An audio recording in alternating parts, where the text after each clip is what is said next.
Alors bonjour à tous.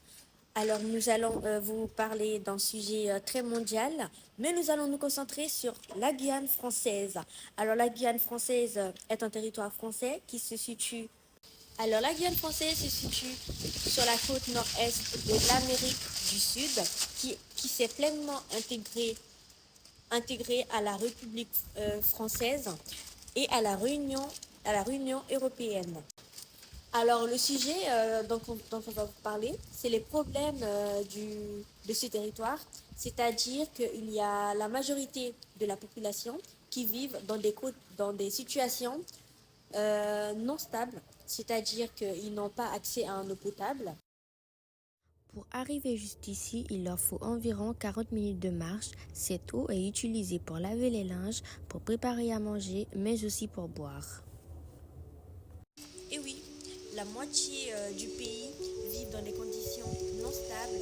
Pourquoi? Parce qu'il y a des petits villages où ils n'ont pas accès à l'eau, où c'est très difficile, où ils doivent marcher pendant au moins 50 minutes ou 40 minutes pour avoir un accès à l'eau potable. Mais du coup, comment trouver une solution? Bonjour. Actuellement, la situation en Guyane est très inquiétante, surtout sur un territoire français qui appartient à la République française. Dans des villages petits, moyens, même petites villes, il y a peu d'accès à l'eau, ou même pas du tout, ou des coupures.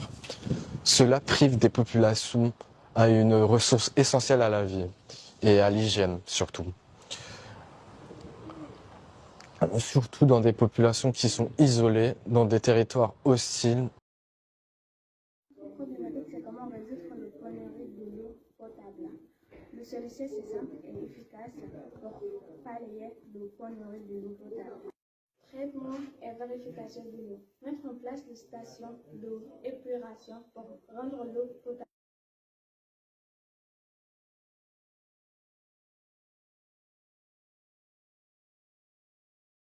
Récupération de l'eau de pluie.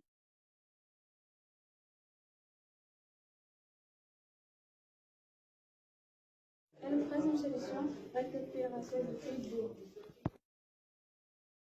La solution, c'est l'économisation d'eau.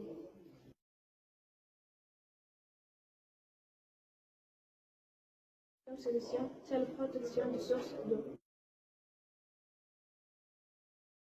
Parler de ce sujet, c'est déjà agir.